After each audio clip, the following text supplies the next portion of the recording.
샬롬. 혹시 여러분은 응답 없는 기도의 시간, 그러나 함께 걷고 계신 하나님을 껴보신 적이 있으신가요? 2022년 가을, 대구에 사시는 이명자 집사님은 병원 복도를 걷고 있었습니다. 남편이 중환자실에 누운 지 석 달째였습니다. 의사는 말했습니다. 더 이상 할 수 있는 게 없습니다. 이 집사님은 그날도 기도했습니다. 새벽마다 병원 예배실에서 집으로 가는 버스 안에서 눈물로, 신음으로 간절히 기도했습니다. 하나님, 제 남편을 살려주세요. 한 번만 응답해 주세요. 하지만 하늘은 조용했습니다. 주름진 손을 모으고 또 모았지만 돌아오는 건 침묵뿐이었습니다. 하나님이 정말 계신 걸까? 내 기도를 듣고는 계신 걸까? 그녀의 마음속에 의심이 스며들기 시작했습니다. 40년을 믿어온 하나님이 처음으로 멀게 느껴졌습니다. 여러분, 혹시 이런 경험 해보셨습니까? 간절히 기도했는데 하늘이 침묵하는 것 같았던 그 시간. 무릎 꿇고 눈물로 호소했는데 아무런 응답도 들리지 않았던 그 밤. 하나님, 정말 제 기도를 들으시는 겁니까? 그렇게 묻고 또 물어도 돌아오는 건 고요함 뿐이었던 그 순간 말입니다. 오늘은 그런 여러분과 함께 이명자 집사님의 이야기와 성경 속 한 이야기를 나누려 합니다. 때는 2000년 전 예루살렘에서 엠마오로 가는 길. 그날은 참으로 슬픈 날이었습니다. 두 제자가 터벅터벅 걸어가고 있었습니다. 발걸음은 무겁고 마음은 더 무거웠습니다. 그들이 그토록 따르던 예수님. 그분은 사흘 전 십자가에 달려 돌아가셨습니다. 우리는 그분이 이스라엘을 구원하실 줄 알았는데 그들은 중얼거렸습니다. 목소리에는 실망이 묻어났고 모든 희망이 무너진 것 같았습니다. 하나님은 왜 아무 말씀도 없으셨을까? 왜 그분을 그렇게 두셨을까? 기도했지만 하늘은 침묵했습니다. 마치 이명자 집사님이 병원 복도에서 느꼈던 그 고요함처럼 말입니다. 바로 그때였습니다. 한 사람이 그들 곁으로 다가왔습니다. 조용히, 아무 말 없이, 그리고 함께 걷기 시작했습니다. 제자들은 그분이 누군지 알아보지 못했습니다. 슬픔에 가려진 눈으로는 주님을 볼 수 없었습니다. 그분은 물으셨습니다. 무슨 이야기를 하며 걷고 있습니까? 제자들은 발걸음을 멈췄습니다. 그리고 답했습니다. 예루살렘에 있으면서 이 일을 모르시는 겁니까? 그들의 목소리는 떨렸습니다. 예수님은 아무 말씀 없이 들고 계셨으며 제자들은 자신들의 이야기를 쏟아냈습니다. 어떻게 예수님이 십자가에 달리셨는지, 어떻게 모든 희망이 사라졌는지 그들의 음성은 점점 가라앉았습니다. 주름진 손으로 눈가를 훔치며 그들은 말했습니다. 우리는 그분이 이스라엘을 구원하실 줄 알았습니다. 과거형이었습니다. 이미 끝난 일처럼 말했습니다. 그때 그 낯선 이가 입을 여셨습니다. 미련하고 믿음이 더딘 자들이여. 그분의 목소리는 따뜻했지만 분명했습니다. 그리고 모세와 모든 선지자의 글을 풀어 설명하기 시작하셨습니다. 성경 전체가 예수님을 가리키고 있으며 고난받으시고 죽으시고 부활하실 것이라는 것. 이 모든 것이 하나님의 계획이었다는 것을 제자들은 걸으며 들었습니다. 한 걸음, 한 걸음, 말씀이 그들의 마음속으로 스며들었습니다.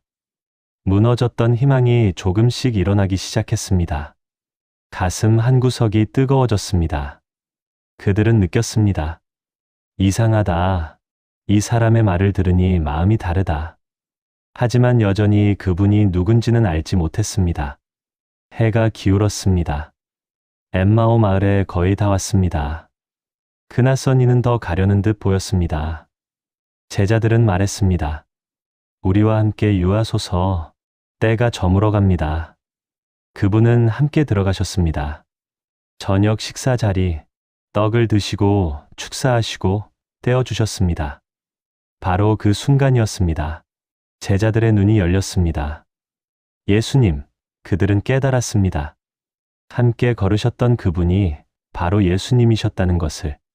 그러나 예수님은 그들 앞에서 사라지셨습니다. 제자들은 그 자리에 멍하니 앉아 있었습니다. 떡을 든 손이 떨렸습니다. 그들은 서로를 바라보며 말했습니다. 길에서 우리에게 말씀하실 때 우리 마음이 뜨겁지 아니하더냐? 그제야 알았습니다. 예수님은 그들이 슬퍼할 때도 낙심할 때도 이미 함께 걷고 계셨다는 것을. 그들이 보지 못했을 뿐이었습니다. 침묵은 부재가 아니었습니다. 오히려 가장 가까이 계신 임재였습니다. 이명자 집사님도 그랬습니다. 남편은 결국 하나님 품으로 가셨습니다.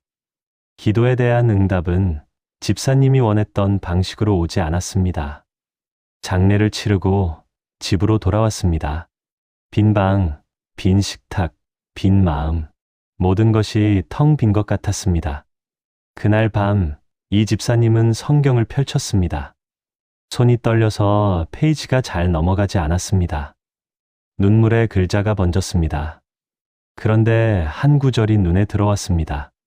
길에서 우리에게 말씀하실 때 우리 마음이 뜨겁지 아니하더냐. 그 순간 집사님은 기억했습니다. 남편 간병하던 그 석 달, 병원 복도를 걸으며 흘렸던 눈물, 기도하며 올렸던 신음, 응답이 없다고 생각했던 그 모든 시간. 그런데 문득 깨달았습니다. 그때 누가 나에게 힘을 주었지? 어떻게 나는 매일 아침 일어날 수 있었지? 어떻게 무너지지 않고 버틸 수 있었지? 병원 식당에서 우연히 만난 권사님이 손을 잡아주더니, 새벽 예배실에서 혼자 기도하는데 누군가 어깨를 감싸주던 온기, 지친 몸으로 버스에 앉았을 때 창밖으로 보이던 노을, 그때 가슴 한구석이 따뜻해지던 그 느낌. 아, 이 집사님은 비로소 알았습니다. 하나님은 침묵하지 않으셨다는 것을. 응답하지 않으신 게 아니라 다른 방식으로 함께하고 계셨다는 것을. 그녀가 보지 못했을 뿐 주님은 이미 곁에 계셨다는 것을. 목끝이 아려왔습니다. 눈물이 다시 흘러내렸습니다. 하지만 이번에는 달랐습니다. 원망의 눈물이 아니었습니다. 깨달음의 눈물이었습니다. 감사의 눈물이었습니다. 주님, 제가 몰랐습니다. 주님이 늘 함께 하셨다는 것을. 응답이 없다고 생각했는데 주님은 제 옆을 걷고 계셨습니다. 이 집사님은 성경을 가슴에 안았습니다. 엠마오 제자들처럼 그녀도 고백했습니다. 그때 내 마음이 뜨거웠구나. 지금 이 집사님은 같은 아픔을 겪는 분들을 위로하고 계십니다. 교회 상담실에서, 병원 호스피스 병동에서 그녀는 말합니다. 하나님은 침묵하지 않으세요. 우리가 보지 못할 뿐 지금도 우리 곁을 걷고 계세요. 여러분, 지금 응답 없는 기도의 시간을 지나고 계십니까? 하나님의 침묵이 너무 길게 느껴지십니까? 낙심하지 마십시오. 주님은 지금도 여러분과 함께 걷고 계십니다. 비록 눈에 보이지 않아도, 비록 귀에 들리지 않아도 주님은 여러분 곁에 계십니다. 여러분의 한숨을 아시고, 여러분의 눈물을 보시고, 여러분의 기도를 듣고 계십니다. 엠마오 제자들이 그랬듯, 이명자 집사님이 그랬듯, 우리도 언젠가 뒤돌아보며 말하게 될 것입니다. 그때 내 마음이 뜨거웠구나. 주님이 함께 하셨구나. 그리고 때가 되면 우리 눈을 열어주실 것입니다. 떡을 떼시듯 우리 삶 가운데 당신을 보여주실 것입니다. 그때 우리는 고백하게 될 것입니다. 주님, 제가 몰랐습니다. 주님이 늘 함께 하셨다는 것을. 오늘도 묵묵히 기도하시는 여러분, 응답이 없어도 무릎 꿇으시는 여러분, 그 자체가 이미 하나님과 동행하고 있다는 증거입니다. 하나님은 여러분을 외면하지 않으셨습니다. 지금 이 순간에도 여러분과 함께 걷고 계십니다. 그날까지 계속 걸어가십시오. 주님은 지금도 여러분과 함께 걷고 계십니다. 언젠가 여러분도 고백하게 될 것입니다. 길에서 주님이 말씀하실 때 내 마음이 뜨겁지 아니하더냐. 기도하겠습니다.